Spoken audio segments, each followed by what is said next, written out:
기도하겠습니다. 하나님 감사합니다. 이 한 주간도 하나님의 은혜 가운데 우리를 지키시고 우리가 이렇게 함께 예배할 수 있도록 은혜 베푸시니 감사합니다.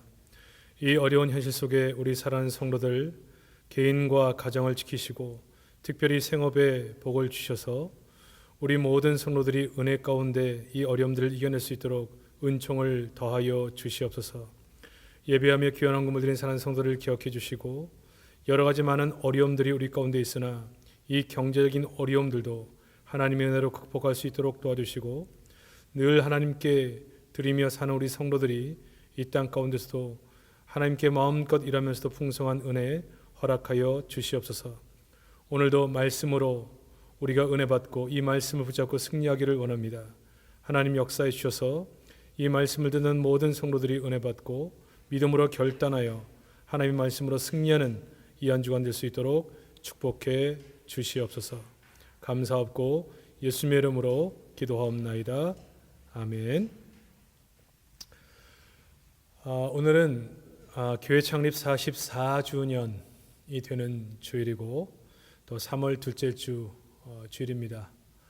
오늘은 우리 교회 창립 기념주일로 기념 예배를 드려야 되는 주간인데 함께 모이지를 못하기 때문에 이렇게 함께 축하 인사를 나누게 됨이 한편으로는 섭섭하지만 또 한편으로 우리 모든 성도들이 우리 교회를 44년 동안 붙잡아 주시고 인도하신 하나님의 은혜를 생각하며 또 마음으로 함께 하나님의 은총을 기억하고 앞으로도 우리 교회를 붙잡으실 하나님의 은혜를 소망하는 한 주간이 되시기를 바랍니다. 오늘 봉독해드린 말씀을 통해서 하나님은 우리를 살리시는 분이십니다 라는 제목으로 말씀의 은혜를 나누겠습니다. 사랑하는 성도 여러분, 이 한 주간도 평안하셨습니까? 얼굴을 대면하여 보지는 못하지만 성도들이 교회를 얼마나 그리워하는지 그리고 성도들과의 교제를 얼마나 그리워하는지 많이 느낄 수 있습니다. 교회에 있으면서 밖을 바라본 시간이 있었는데 어느 한 성도가 교회를 지나가다가 교회를 물끄러미 쳐다보고 한동안 깊은 생각 속에 잠겨 있다가 발길을 옮기는 것을 보았습니다. 어떤 성도의 말에 의하면 성도들이 교회가 그리워 출근 시간이나 퇴근 시간을 통해서 멀 길을 일부러 돌아 교회를 보고 간다는 얘기를 들었습니다. 한편으로는 마음이 아프기도 하고 이러한 마음이 목회자와 성도들의 동일한 마음이구나 생각이 들며 그 얘기를 듣는 순간 마음이 먹먹해짐을 느끼기도 했습니다. 우리 인생에 다가오는 수많은 위기들은 우리를 힘들게 합니다. 지금처럼 잠잠해지지 않는 코로나19 사태를 바라보면서도 이러한 상황들이 우리를 더욱 힘들게 하죠. 그리고 때로는 우리에게 일반적이라고 생각했던 당연하다고 생각했던 소소한 일상들이 얼마나 소중한 시간이었는가를 다시 한번 생각해 보게 되어집니다.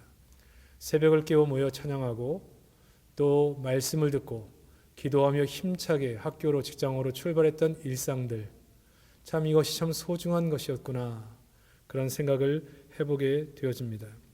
성도들이 가정에 모여 사랑방 예배를 드리기도 하고 또 나가 전도하기도 하고 신방을 통해 서로 교제하는 것이 얼마나 소중한 것이었는가를 생각하게 됩니다. 성도들이 가까운 사람들과 함께 식사도 하고 차 한 잔의 여유를 갖고 서로의 또 좋아하는 것들을 함께 나누며 취미 활동도 하며 지내던 모든 모습들이 또 얼마나 소중했던 것인가를 생각하게 되어집니다. 엄마 아빠들이 어린아이들을 데리고 할머니 할아버지 집을 방문하고 함께 즐거운 가족과의 교제를 나누던 그 일상들이 얼마나 소중한 것이었는가를 생각하게 되어집니다. 지난주 방송 예배를 드리고 난 이후에 많은 분들이 저에게 전화를 하고 문자를 남겼습니다. 이렇게 함께 모이지 못함으로 함께 예배하는 시간들이 얼마나 소중한지를 생각하며 울컥하는 마음으로 그런 예배를 드렸고 가족들이 함께 예배를 드리면서 이 예배의 소중함과 말씀의 소중함을 생각하며 눈물로 예배를 드렸다는 이야기를 들었습니다. 하나님은 우리의 예배를 반드시 회복시키기 위해 우리를 다시 함께 모이게 할 것이고 이 사태를 종식시키고 새로운 회복을 허락해 주실 것입니다. 하나님은 반드시 이전에도 그랬듯 했던 것처럼 우리에게 회복의 역사를 통해 우리 모든 성도들이 함께 모여 이러한 하나님의 은혜를 감사하고 찬양하는 시간을 허락해 주실 것입니다. 많은 사람은 지금의 모습을 위기라고 말합니다. 위기의 사전적 의미는 위험한 고비나 또 시기를 의미한다고 합니다. 지금 시기가 분명 위기의 시기인 것은 맞습니다. 그러나 아무리 큰 위기라 할지라도 지금 우리의 마음, 우리의 생각, 하나님이 우리를 향한 계획을 종합해 보면 조만간 이 위기는 반드시 지나가게 될 것입니다. 많은 교회들과 많은 사람들이 마음이 하나가 돼서 이 모든 사태를 종식시키기 위해 애쓰고 있고 수고하는 것을 보게 되어집니다. 교회들은 교회인들이 모이지 아니하면 많은 어려움이 예상이 됨에도 불구하고 함께 공동체로 모이는 모임을 자제하고 가정 예배와 방송 예배를 통해서 예배를 드리고 있고 부산 성시화를 비롯한 많은 교회들이 여러 가지 많은 어려움을 겪고 있는 대구 경북 지역을 위해 피해 성금을 모금하고 있고 북구의 교회들은 마음을 모아 방역 작업에 애쓰고 있는 많은 분들을 위해 도시락을 제공하고 있습니다. 우리 교회 또 성도들 많은 믿음의 사람들은 어려움을 겪고 있는 특별히 경제적 어려움을 겪고 있는 많은 분들을 위해서 임대료를 내려주는 착한 임대인 운동에 함께 동참해서 이 고통을 분담해 가고 있습니다. 대형 교회들은 자신의 수영관을 환자들의 임시 거처로 내놓고 있고 성도뿐 아니라 많은 유명 연예인과 또 스포츠 스타들이 국민과 고통을 같이 하기 위해 자신의 물질을 내어놓고 있습니다. 저는 믿습니다. 우리 대한민국이 늘 그리했던 것처럼 고난 속에 위기 속에 온 국민이 하나가 돼서 이 문제를 이겨낼 수 있을 거라고 확신합니다. 정치적으로만 마음이 하나 되면 넉넉히 이길 수 있을 텐데 라고 하는 아쉬움이 있지만 정치적으로 이런 위기도 이용하는 대상으로 삼지 말고 이때 하나가 돼서 이 위기 극복을 위해 애써야 할 것이라는 마음들을 갖게 되어집니다.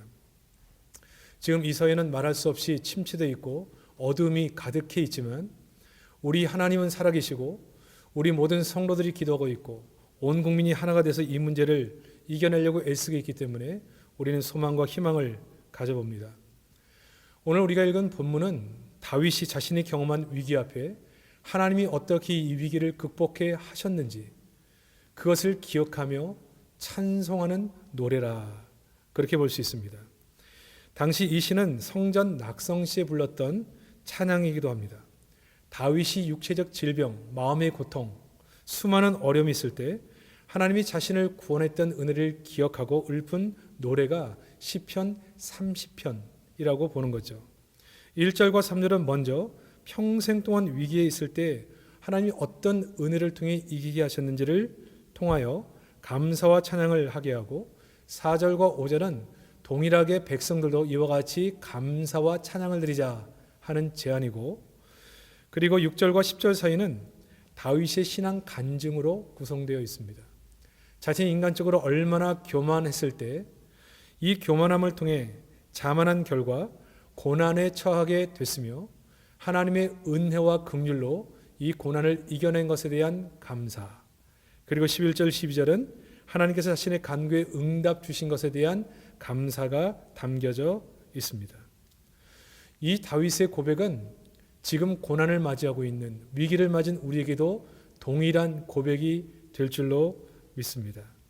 영원토록 하나님께 찬양해야 될 이유를 밝힌 이 다윗의 믿음 그리고 신앙 고백 이것이 우리의 믿음 고백이 돼서 언젠가 우리 성도들이 함께 모여 예배할 때 다 같이 다윗과 같이 함께 하나님께 감사하고 찬양하는 이유가 되기를 주의 이름으로 축복합니다.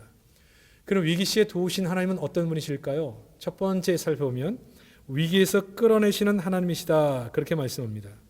1절을 보니까 여호와여 내가 주를 높일 것은 주께서 나를 끌어내사 내 원수로 하여금 나로 말미암아 기뻐하지 못하게 하심이니이다 이렇게 말합니다. 시인은 큰 위기상에서 하나님의 긍휼과 은혜로 나를 건져내셨고 이것이 감사와 찬양을 드리는 이유라 그렇게 밝히고 있습니다. 주를 높일 것은 이것은 내가 당신을 찬양합니다 그런 의미를 가지고 있습니다. 끌어내다 이 말은 운물에 빠진 자를 손을 내밀어 잡아 끌어내는 것을 의미하고, 감옥에서 갇혀 있는 자를 끌어내 주는 것을 의미합니다.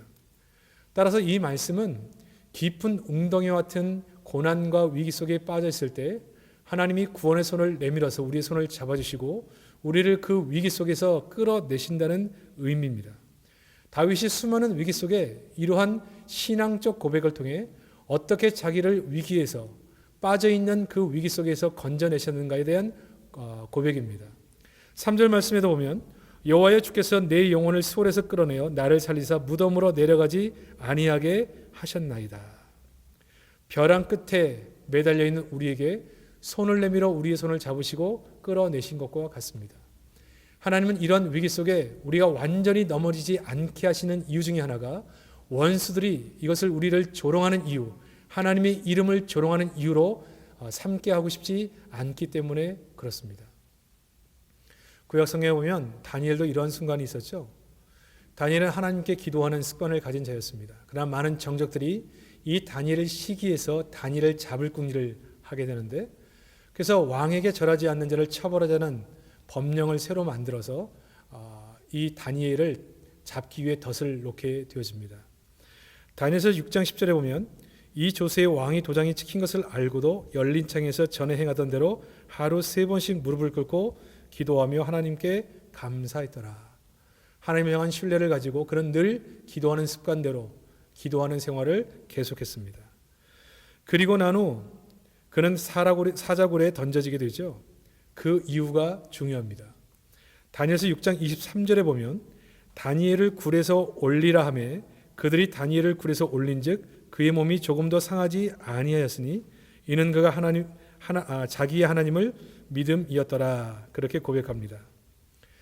하나님이 다니엘의 믿음과 용기를 보시고 그를 사자굴에서 끌어내신 것이죠. 다니엘을 끌어내신 하나님, 다윗을 끌어내신 하나님, 바울을 옥에서 끌어내신 그 하나님이 우리 자신을, 우리 공동체를 이 위기 속에서 반드시 끌어내실 줄 믿습니다. 오늘 본문 3절에도 보면 끌어내시고 나를 살리사 무덤으로 내려가지 않게 하셨다 했습니다. 사랑하는 성도 여러분, 지금 우리의 상황은 마치 운물에 빠져 내 힘으로 빠져나올 수 없는 위기감을 느낀 우리의 모습과 매우 유사합니다. 31번 확진자가 나오기 전까지 약 한 달간 30명 정도의 확진자를 유지하던 것들이 모 단체의 문제로 인해서 기하급수로 늘어서 약 7,000명 이상으로 늘어난 지금의 모습은 여전히 답이 없어 보이고 이제는 집단 감염에서 지역 감염으로 발전하는 것이 아닌가 위기감이 엄습해 오기도 그렇습니다. 경제가 곤두박질 치는 것, 이거는 말할 나위도 없습니다. 많은 사람이 문을 닫고 있고 임대료조차 내지 못한 것으로 인해 장업자들이 비명을 지르고 있습니다. 학교, 어린이집, 유치원 문을 닫으면서 부모들의 고충도 말이 아닙니다. 맞벌이하는 가정의 아이들을 할머니 집에 맡겼다가 화재로 이런 슬픈 소식을 듣기도 하고 이것으로 인해 온 국민들이 마음을 아파하기도 합니다. 한류로 인해 이름을 높이고 입국할 때 대우받던 대한민국 여권이 100여 나라에서 입국 거절 제한 조치가 되는 사태에 벌어지게 되었습니다. 우리 국민들이 해외에서 격리되는 사태를 보기도 합니다. 많은 분들이 문제 해결을 위해 수고하지만 마치 우리의 지금 기분은 깊은 운물 속에 빠져 내 힘으로 나올 수 없는 그러한 마음 상태일 것입니다. 사랑하는 성도 여러분, 그러나 기억하십시오. 하나님은 우리를 그냥 보고만 있지 아니하실 것입니다. 반드시 손을 내밀어 우리를 건져 주실 것입니다. 우리의 마음이 이 위기 시에 하늘에 열려있는 하늘을 바라보고 하나님이 어떻게 우리에게 손을 내미시는지 그 구원의 손을 바라보고 그 구원의 손을 꼭 붙잡으시기를 주의 이름으로 축복합니다. 하나님은 우리를 사랑하심으로 절대로 우리를 포기하지 않으실 것이고 반드시 우리에게 손을 내밀어 주실 것입니다. 우리 사랑하는 성도들, 이 어려울 때일수록 오직 하늘에서 우리에게 내미시는 그 하나님의 손길을 바라보며 믿음으로 이 한 주간도 이겨내시기를 주의 이름으로 축복합니다. 두 번째는 고치시는 하나님이십니다. 2절에 보면 여호와 내 하나님이여 내가 주께 부르짖음에 나를 고치셨나이다 했습니다. 중용학자 랑게는 육체의 질병을 고치셨다 했고, 로린스는 정신적 고통을 고치셨다 그렇게 했고, 칼빈은 위기에서 구출하셨다 그렇게 고백합니다. 하나님은 우리의 영혼, 우리의 마음, 우리의 육체를 고치시는 분이십니다. 출애굽기 15장에 보면 마라 지방에서 모세가 썩어서 먹지 못하는 물을 고친 기사가 나옵니다. 이스라엘 백성이 마라 광야에서 물을 발견했지만 썩은 물이어서 마실 수가 없었다는 것이죠. 출애굽기 15장 25절에 보면 모세가 여호와께 부르짖었더니 여호와께서 그에게 한 나무를 가르치시니 그가 물에 던지니 물이 달게 되었더라. 그렇게 말씀합니다. 두 가지를 주목해 봐야 되겠죠. 하나님이 지정하신 나무라는 것과 그것을 썩은 물에 던졌다는 것, 이 두 가지입니다. 중용학자들은 이 나무를 예수 그리스도의 십자가라 그렇게 상징한다고 해석했습니다. 인간이 사는 세상은 썩을 수밖에 없죠. 인간의 죄의 결과입니다. 정치, 경제, 교육, 문화, 심지어 종교도 썩을 수 있습니다. 왜냐하면 인간이 다 죄인이기 때문에 그렇습니다. 그 죄인인 인간이 사는 이 세상은 죄로 말미암아, 인간의 욕심과 죄로 말미암아 이 만드신 환경, 아름다운 환경도 망가질 수밖에 없는 것입니다. 인간의 심성, 정신, 영혼도 부패할 수밖에 없습니다. 다시 사는 길은 오직 한 길밖에 없습니다. 예수 그리스도 외에는 다른 방법이 없는 것입니다. 영혼을 고치고 우리 마음을 고치고 이 땅을 고치는 유일한 방법은 예수 그리스도밖에 없습니다. 십자가만이 우리의 소망이라고 하는 것이죠. 예수님의 십자가는 영혼을 살리고 우리의 마음을 살리고 우리 가정을 살리고 교회를 살리고 사회를 살리고 국가를 살릴 것이었습니다. 중요한 것은 예수 십자가라야 된다는 것입니다. 예수님이 우리를 양자로 삼아주심, 죄사함의 은총을 통해 모든 인간의 고통의 이유가 되는 죄의 문제를 해결하지 않고 인간의 이러한 모든 어려움과 위기를 이겨낼 수 있는 것은 아무것도 없습니다. 그래서 다윗은 부르짖었더니 하나님이 나를 고치셨다라고 고백하는 것입니다. 하나님은 썩은 물도 고치셨고 38년 된 병자도 고치셨고 12년간 혈류로 고생하던 여인도 고치시고 반순불수도 고치시고 암 못 보던 자도 눈을 뜨게 하셨고 죽은 자도 살려내셨습니다. 이 하나님은 전염병도 치료하시는 하나님이십니다. 우리 하나님이 고치시는 것은 우리의 육체만이 아닙니다. 지금 이 사회는 많은 이들이 코로나 바이러스 19로 인하여 두려움과 불안에 쌓여 있고 밖에 나가지 못해 수많은 정신적 고통을 호소하고 있습니다. 그러나 이 모든 문제의 답도 예수 그리스도의 십자가 외에는 답이 없습니다. 하나님 우리를 한번 사랑하신 그 사랑은 하나님께서 우리를 하나님의 사람으로 삼으시고 우리를 하나님의 백성, 복의 사람으로 만드실 때까지 그 사랑을 놓지 않으신다. 이러한 믿음, 하나님의 계획 아래 바라보기 때문에 우리는 이 고난과 어려움 속에서도 하나님이 우리를 향한 사랑을 신뢰합니다.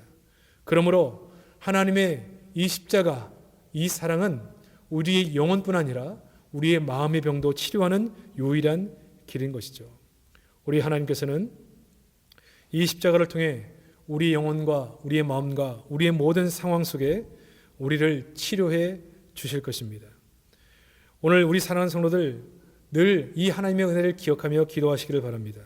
우리를 고쳐주셔서 우리를 치료하여 주옵소서. 다윗처럼 하나님을 신뢰하는 마음으로 하나님을 찬양하고 우리 영혼과 우리 육체도 안전히 거할 수 있도록 하나님 앞에 치료해 주시기를 위해 기도하고 하나님의 응답을 통해 우리를 지켜주시기를 주의 이름으로 축복합니다. 세 번째는 도우시는 하나님이십니다. 10절에 보면 여호와여 나를 돕는 자가 되소서 그렇게 말했습니다. 다윗을 잘 도우려면 다윗을 잘 아는 분이어야 합니다. 시편 139편 1절에 보면 주께서 나를 살펴보셨으므로 나를 아신다. 하나님이 우리를 가장 잘 아시죠? 2절에 보니까 나가 앉고 일어섬을 아신다. 3절에는 나의 모든 행위를 익히 아신다. 4절에는 내 혀의 말을 알지 못하는 것이 하나도 없으시니이다. MRI, CT가 보이지 않는 속병을 찾아낸다고 하지만 하나님처럼 안과 밖을 다 알 수는 없는 것입니다. 그러므로 이 하나님만이 우리를 도우실 수 있다라고 하는 것이죠. 사람이 하나님의 눈에 보이지 않기 때문에 보이지 않는 바이러스는 두려워하고 보이지 않는 하나님을 두려워하지 않는 것은 우리 믿음의 문제인 것입니다. 사랑하는 성도 여러분, 우리 하나님은 지금도 우리를 바라보시고 우리의 기도에 귀를 기울이시고 사랑하는 성도의 아픔을 아시고 우리를 돕기를 원하십니다. 누가 우리를 돕습니까? 친구입니까? 윗사람입니까? 아니면 회사의 오너입니까? 권력의 실세입니까? 다 물거품입니다. 오늘 시인은 고백합니다. 시편 121편 1절 2절에 보면 내가 산을 향하여 눈을 들리라. 나의 도움이 어디서 올까? 나의 도움이 천지를 지신 여호와에게서로다. 이렇게 고백합니다. 그러므로 사랑하는 성도 여러분, 걱정하지 맙시다. 염려하지 맙시다. 낙심하지 맙시다. 부르짖어 우리를 너무나 잘 아시고 우리의 고통을 아시는 그 하나님 앞에 우리의 모든 상황을 내어 맡기고 기도해 주시기를 바랍니다. 우리는 과거 지금보다 더 어려운 시기 속에서도 이 하나님을 신뢰했고 그리고 그 긍휼을 구하며 수많은 어려움과 위기를 이겨냈습니다. 우리 힘으로 이겨내기 힘든 이 시기 속에 하나님의 긍휼을 구하며 믿음으로 이겨내시기를 바랍니다. 이때 이 하나님 앞에 우리가 해야 될 일이 있습니다. 첫 번째는 부르짖어 간구해야 합니다. 8절을 보면 내가 주께 부르짖고 여호와께 간구했다 그렇게 말씀했습니다. 소리내어 기도했다는 것이죠. 시편 28편 2절에 보면 내가 주의 지성소를 향하여 나의 손을 들고 주께 부르짖을 때 나의 간구하는 소리를 들으셨다. 손을 들고 소리내어 기도해야 한다는 것입니다. 사랑하는 성도 여러분, 매일 하나님을 바라보며 기도해 주시기를 바랍니다. 우리 교회는 10시 기도회를 하고 있습니다. 가족끼리 함께 모여 기도하든지 개인적으로 골방에 들어가서 기도하든지 함께 기도해 주시기를 바랍니다. 기도할 때 손을 들고 소리내어 기도해 주시기를 바랍니다. 우리가 교회에 함께 모이지는 못하지만 진정한 교회는 건물이 아니라 우리 성도임을 기억해 주시기를 바랍니다. 성도와 같은 시간, 장소는 다르지만 함께 기도할 때 두세 사람이 모인 그 기도를 하나님이 들으시고 우리에게 응답해 주실 것입니다. 통계를 보니까 교회에 모일 때보다 방송 설교를 통해 예배를 드릴 때 더 많은 사람들이 함께 그 예배에 동참하는 것을 보았습니다. 모인 자리에서 손을 들고 소리내어 교회를 위해, 이 나라를 위해, 성도를 위해 기도해 주시기를 바랍니다. 하나님 이 기도를 들으시고 반드시 응답해 주셔서 오늘 다윗이 고백했던 것처럼 하나님의 그 은혜에 감사하고 찬양하는 우리의 모습을 반드시 보게 될 것입니다. 기도하실 때 이 코로나 종식을 위해 기도해 주시길 바랍니다. 우리 성도들이 하나님과 멀어지지 않도록 기도해 주시길 바랍니다. 더욱 순수한 믿음으로 주를 바라볼 수 있도록, 특별히 이 어려움 속에 우리 온 교회 성도들이 마음이 하나가 되고 이 나라 민족들도 하나가 돼서 이 어려움들을 잘 극복하고 이 위기가 전화위복이 될 수 있도록 기도해 주시기를 바랍니다. 두 번째는 찬송하고 감사하시기를 바랍니다. 오늘 읽지 않았지만 12절을 보면 내 영혼으로 주를 찬송케 하심이니 여호와 나의 하나님이여 내가 주께 영원히 감사하리이다 이렇게 말씀하고 있습니다. 은혜 받고 고침 받고 도움 받고 응답 받고 나서 하나님께 찬양하고 감사하는 것 물론 복된 일입니다. 그러나 도움 받기 전에, 응답 받기 전에, 고침 받기 전에 미리 믿음으로 감사하고 찬양하는 것은 더 큰 믿음입니다. 설교를 준비하면서 목양실에서 창밖을 바라본 적이 있습니다. 수많은 사람들이 약국 앞에 마스크를 사기 위해 줄 선 모습을 보게 되었습니다. 근데 정말 감동적인 장면을 하나 보았는데 그 수많은 줄 앞에, 정수장 앞에 나무에서 꽃이 피는 것을 보았습니다. 봄이 오고 있다는 것이죠. 이 나라가 난리가 나고 이 땅에 수많은 어려움으로 아우성을 치고 있는 이 시기에도 봄은 오고 있는 것입니다. 꽃은 피고 있는 것입니다. 이 위기와 어려움은 영원한 것이 아닙니다. 끝이 있습니다. 세상은 변화를 맞이하고 있고 추운 겨울이 지나고 봄이 오고 있다는 것이 이 자연을 통해 우리에게 보여지는 모습입니다. 우리 하나님은 우리의 고통을 알고 계시고 여러분이 지금 느끼고 있는 수많은 아픔과 고통도 알고 있습니다. 우리 하나님을 바라봅시다. 우리를 건져내실 그 하나님, 우리를 치유하실 그 하나님, 우리를 도와주실 그 하나님을 기억하시고 기도하고 미리 우리에게 그 은혜를 주신 하나님을 찬양하고 감사하시기를 바랍니다. 그러면 이렇게 세월이 지나 언젠가 봄이 오듯이 우리가 생각하지 못할 그 시기에 우리의 영혼에도 우리의 마음에도 꽃이 피고 다시 봄이 와서 과거의 그 위기 속에 하나님의 은혜로 극복했다는 것을 간증으로 얘기하며 웃으며 예배하고 함께 성도와 교제하는 그 시간이 어느 날 갑자기 우리에게 다가와 있을 것입니다. 사랑하는 성도 여러분, 이 한 주간도 떨어져 있지만 함께 얼굴을 바라보지는 못하지만 늘 하나님의 은혜 속에 하나님을 붙잡고 믿음으로 승리하셔서 하나님께 영광과 찬송을 올리는 복 있는 성도들이 다 되시기를 주의 이름으로 축복합니다. 기도하겠습니다.